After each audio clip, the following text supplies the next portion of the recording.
Welcome back to another episode of the North Star Takes podcast. I'm Bailey Policki. He's Jacob Liberta. We're a Minnesota sports podcast, and today we're talking Minnesota Vikings after they have fired, surprisingly, both GM Rick Spielman and head coach Mike Zimmer.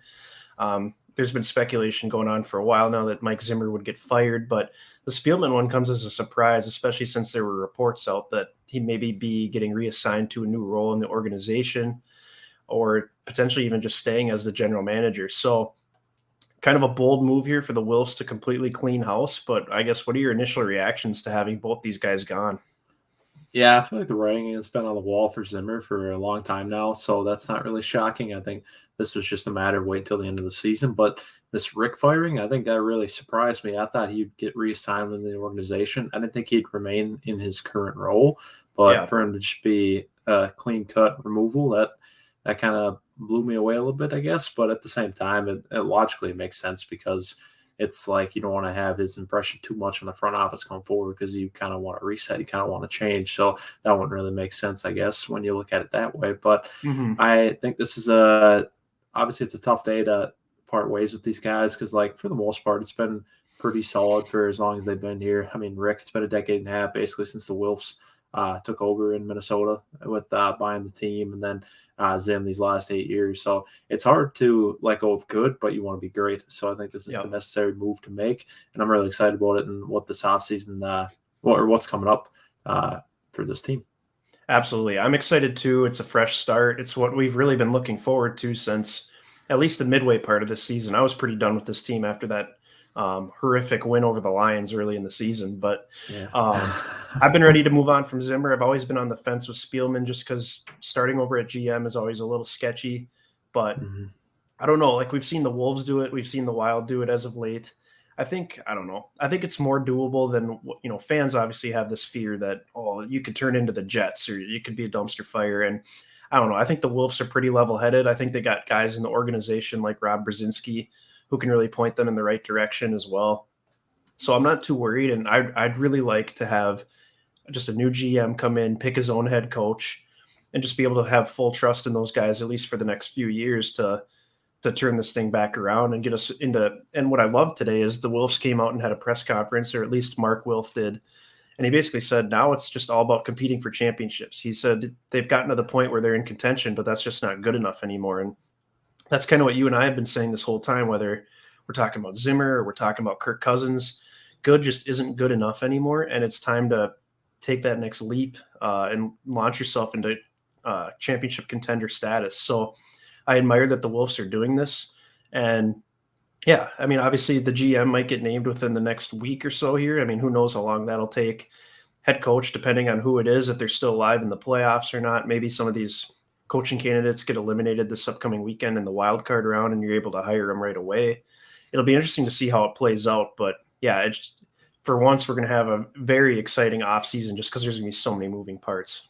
Yeah, I totally agree. I think there's going to be a lot going on. It's an exciting time. It's going to be new energy within the organization. I think that's great. And I think it's awesome that our ownership made a point to come to the media, obviously, after a big day like this, after making some substantial moves and talking about how we're striving for championships and nothing less than that. I think that's really encouraging to hear, to know that's the direction we want to go in. It's just now we got to make it happen with these two critical hires here in our GM and our head coach. And I think it's got to start with GM. Like you said, you'd prefer that you hire your GM and then the GM will hire the coach.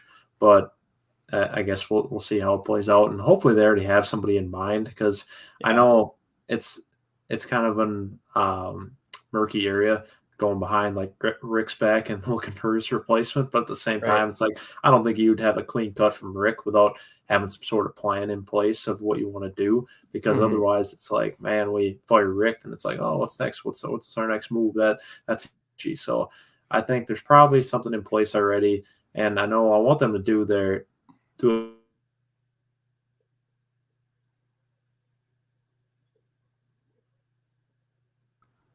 Oh, my bad. No, you're good. You just cut. You cut out a little bit there, but yeah, I get the gist of what you were saying. I think that, yeah, it's just time for it. Yeah, it's sketchy, but the Wolves are. Can you hear me now? Am I coming back? I can hear you. All right, there we go. You good?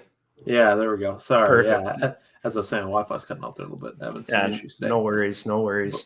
but as I was saying, it's just I want them to do their due diligence in this GM search, but at the same time, the sooner the better, so we get the jump on the head coaches because that's another thing. I think they're gonna be getting hired like crazy now that all the positions have been open that are going to be open this year, and Hmm. we got to act fast. I know the Vikings have a desirable job, so maybe some of the top candidates out there will wait for that. But at the same time, it's like we got to make a move so we don't end up we get our true first option that we want. So I'm hoping that it is this week that we pick a GM, or at least soon enough to the point where you feel good about it. Exactly. And let's kind of talk about some of the head coaching candidates a little bit here. Mm-hmm. I don't think you or I really know enough about any of these GM candidates to really speak on any of them. No. I trust that the Wilfs are able to find the right person, and hopefully they come from a good organization that has a winning background or has a background in developing talent. But going into this, you and I had both agreed Byron Leftwich was probably our number one guy. Mm-hmm. You also had Jim Harbaugh high on your list. We both had Doug Peterson high on our list. Mm-hmm. Eric Bieniemy intrigues us, but now there's a new wrinkle thrown in because the Dolphins fired Brian Flores, who had done a pretty good job there. I mean, he'd proven to be a pretty good leader. He is a defensive-minded coach, but I think that throws a new wrinkle into it because I don't think anyone was expecting him to get fired. And as in terms of being a leader and a head coach of an entire football team, I think he's an intriguing option as well. Yes, for sure. I think that's the biggest key there is being a leader. At the same time, as good as he is, and he could be really hard to pass on, I still feel like we got to go the offensive approach because then Yep. I still feel like we're saddled with the same problems again with having a revolving door as far as an offensive coordinator goes. If you actually become a good offense, then he's out the door getting a new job as a head coach somewhere. So it's like Right.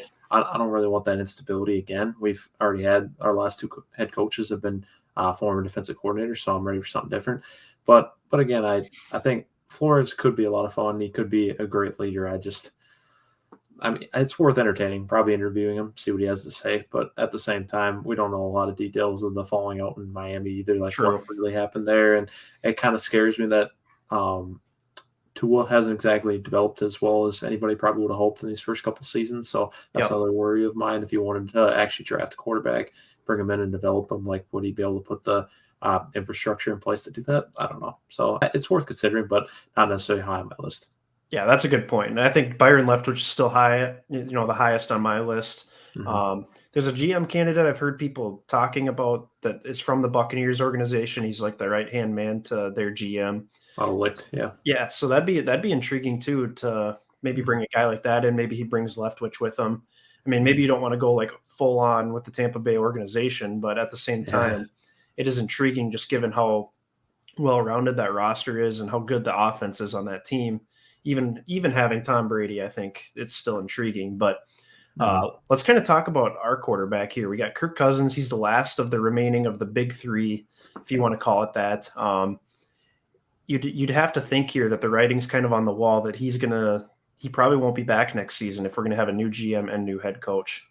Yeah, I totally agree. I don't know what head coach and GM would want to come in here fresh and be like, yes, Kirk is my guy. He just got the last two fired, but I'm going to look past that and think I can do it, even though he hasn't won anything in his entire football career, and especially in the NFL and a nearly 10-season career. So I don't know who would want to do that. And I think the most realistic scenario to Kirk being around at all anymore is probably just playing out his contract. I realize that seems a little weird when his cap hit is going to be like 20% of our money next year. But at the same time, who wants to extend him? Because if these coaches and if this new coach and the GM gets one shot at this, like you're probably not going to want to go with an aging Kirk Cousins that hasn't proven anything in the NFL really other than being able to stuff a box score. So I think it looks really good for everybody who wants Kirk traded, and that includes the two of us. So I think that's great. But at the same time, we won't know truly for sure until we put names in these positions. So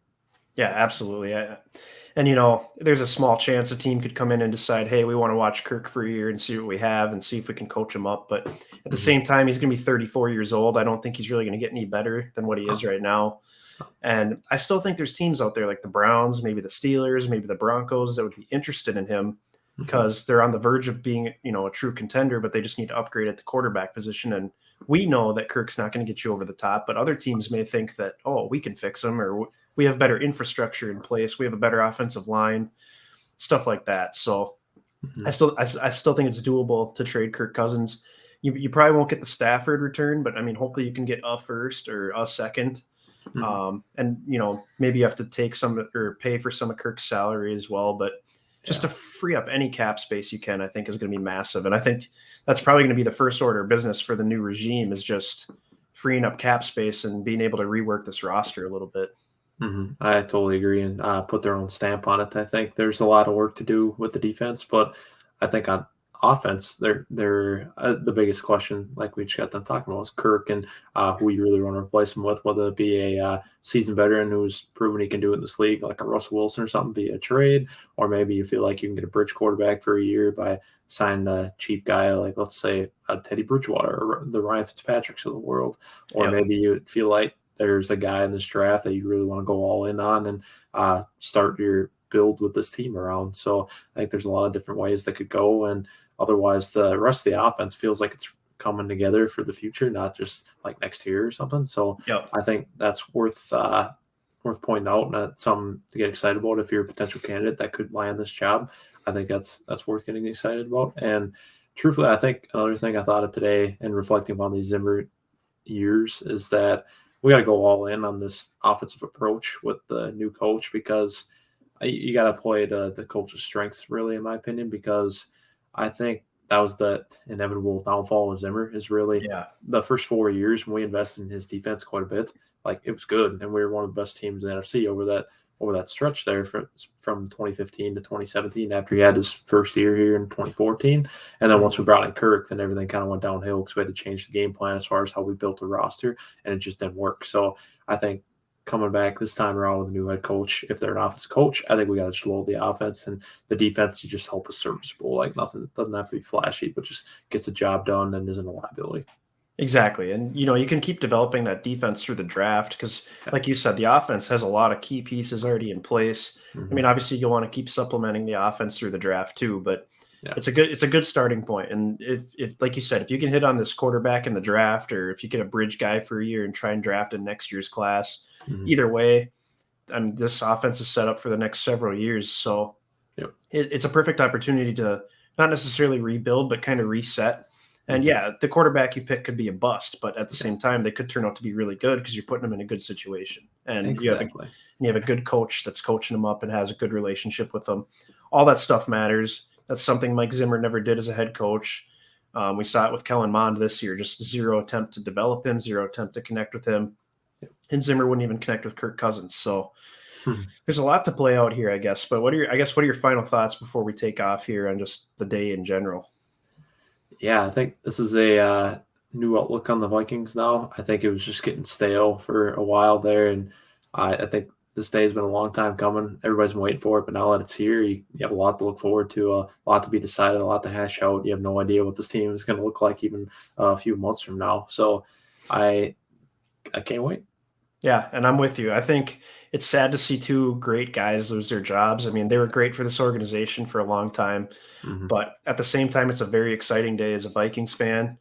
This team is moving forward in a different direction, and hopefully we can just get past this mediocre 500 season, stretch that we've been having. So I think this is definitely a step in that direction, and we'll just kind of have to see how it goes. We're going to do another Vikings video later in the week here to kind of go further in on how to maybe reshape this roster a little bit, what to attack in the draft, free agency, etc. So we'll kind of try to provide a little blueprint for what the new GM and head coach should be looking at. But that's going to do it for this edition of the North Star Takes podcast. Be sure to hit that like button and the subscribe button as well, especially if you're Minnesota Vikings fans and you're pumped about this move. Be sure to leave your comments below on Vikings firing both GM and head coach and what your thoughts are on who they should bring in, what the next move should be. And feel free to give us a follow on both Twitter and Instagram. And thanks for watching.